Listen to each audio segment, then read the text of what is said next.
Ambang sunyi lidahku keluh antara nafas yang memburu dan jantung yang berpacu. Ku angkat sumpah, ku niatkan sebuah ikrar melepas diri yang dulu terkapar.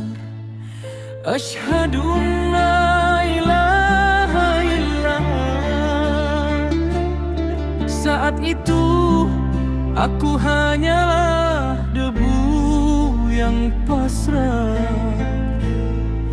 Ku lepas segala berhala di dalam dada, jabatan, harta, bahkan egoku yang angkuh menyala. Di hadapanmu aku benar-benar tiada. Wa asyhadu anna Muhammadan Rasulullah.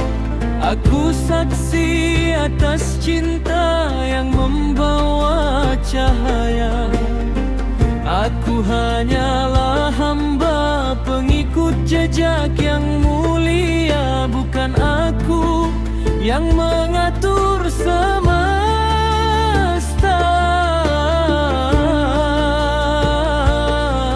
Aku hanyalah musafir yang mencari ridho Tuhan yang kuasa. Di detik itu aku lahir kembali,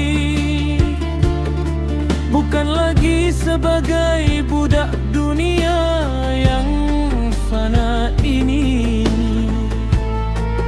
Hakikatku adalah hamba yang hidup untuk mengabdi dalam genggaman dua kalimat syahadat. Di ujung lidah dunia meluru, saat dua kalimat menjadi jangka.